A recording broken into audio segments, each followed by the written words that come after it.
Yeah, it's, in most cases, it's stuff that like I didn't realize I was missing. You see the world around you, never just doing it. Howdy guys, Joel here. Welcome to my project. While I really wish I could give you a download of all this stuff right now, I can't because the project isn't finished yet. In science, or any field really, most breakthroughs come through finding simple answers to a common problem, but looking at it in a completely novel way.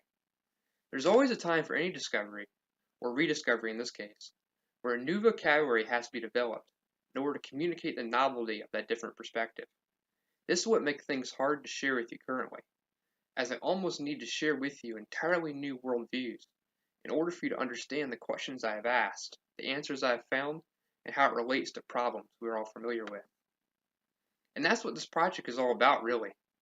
The work I have left to do has very little to do with all the things that I have discovered, but instead with the developing of an effective way to share them with you. I am incredibly excited to have you a part of this with me, so keep your eyes on the update page of this project. As I complete the work, I will share as much as I can at each stage. I understand you're still hungry for more, and that is why you're watching this video after having read the information I wrote on the project page. So in lieu of being able to give you much more details, what I have decided to do is bring you into the story with me as much as I can by inviting you to pull up a chair and join me and one of my good friends as we discuss our experiences with all that I have been covering. Feel free after you watch to jump into the comments section and join the conversation if you have any questions or things you want to add.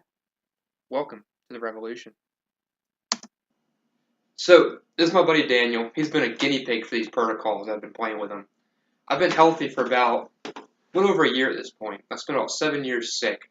Got sick right before I went to college. But about a year ago, everything came together. Everything I've been learning about the alternative health stuff in order to get better.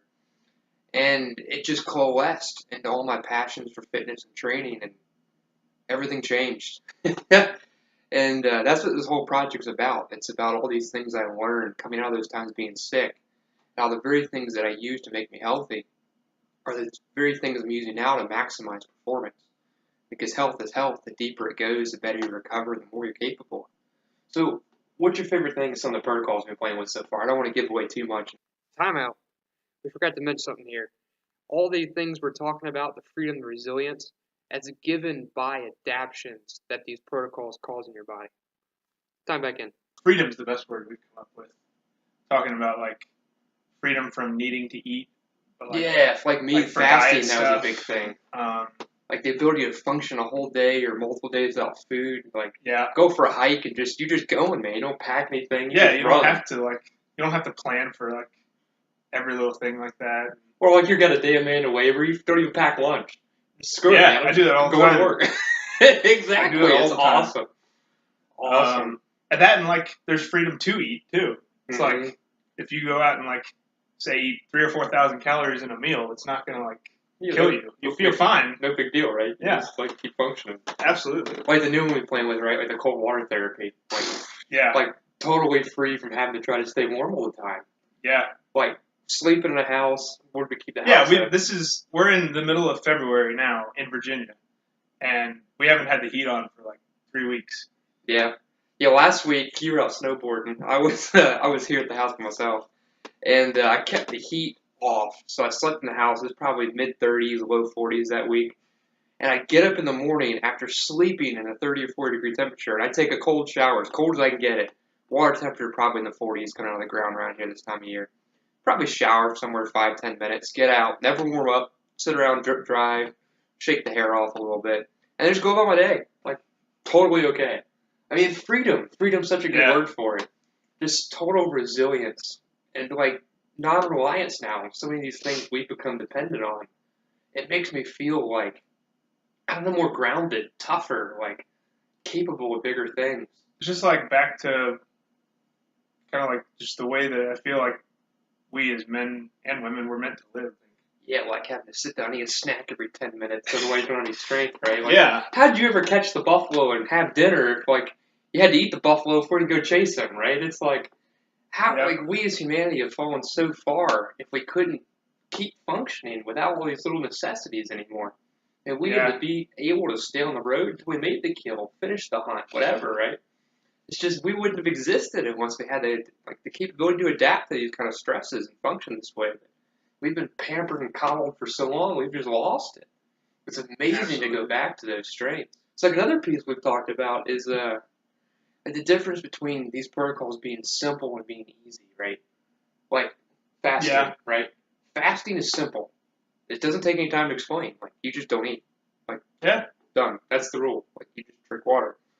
But, like, so it's simple, but the execution at first was kind of difficult. Or, like, especially cold water, right? Yeah. The first time you get in that cold shower, or really every time you get in that cold shower, you're, like, standing with that knot, you're like, I don't really want to do this. Or, like, we've done a couple, like, polar plunges. Mm-hmm. But, like, it's simple to do. You just find something cold and you jump in it. But it's like, it takes some It doesn't take any brain power to figure it out, but it takes a hell of a lot of willpower. Exactly. Determination. So to give you a bigger picture of everything, like, ultimately what I've done, I've mashed up some, like, modern exercise nutrition pieces with a lot of ancient secrets of health, whether it's like fasting, cold water therapy, some of those other things you'll see listed. And these protocols have all grabbed like a huge synergy to them. So I've talked about when I go on an adventure at the end of the launch to prove to you guys like how crazy these things are, what they can make anybody capable of. It's not just me. There's a few big things that I could do for this adventure that I'm hopefully going to have you guys help pick for me. One, I'm pretty confident I could do a hike at altitude, like go from whatever sea level up to fairly high, with no time to climatize. I'm pretty sure I could just hike it straight because of the breathing exercise I'm doing. That, the cold weather stuff we're already talking about, like going extended periods, function at a high level without food, that's another one. So like one of the things we consider for adventure is middle of the winter, going and finding like a hike with a river, mountain stream, frozen like snow coming out the bottom, doing a polar plunge, then hiking up a mountain in my underwear, and like maybe doing an overnight or two like that without food for a day or two for like a whatever distance that ends up being reasonable to set for the adventure. People can come with me, right? Like they don't have to do the polar plunge. They can stay warm. They can wear clothes, and they can eat too, right? But it will still prove some of the legitimacy of what we're up to here. But yeah, this stuff, like, it's amazing the synergy of it. It's not necessarily easy, but it's simple. It's it's elegant and beautiful. It's easy and like just as a reference, like it trains your willpower, like being able to hold on to like what you want. Like, I want to get better every day. I want to get better in such and such a field. And it's just, there's an easy path to get there. You just have to like decide that you're going to do it. That's my favorite thing about strength training is the weights don't lie. You go in and you pick up the plate, and it'll tell you whether or not you've been disciplined in your nutrition, in your sleep, in your recovery. Yeah. And it'll give you a very quick judgment. Real friction, unlike our politically correct society. Everybody's trying to always get along with everybody. If you didn't do well, it'll tell you, and you won't be able to pick it up that day. Or it'll hurt, or you'll get hurt if you've been doing it wrong, training it wrong. Absolutely. That happens. But I love just being able to settle into that process of growth for each day. I'm better than I was the day before. Yeah. And I think that's the magic of this, is just settling into the rest of the process where you can just each day be more than what you were yesterday. And that's just the path I believe that this whole program promises. Better each day until the day you become legendary. Good enough.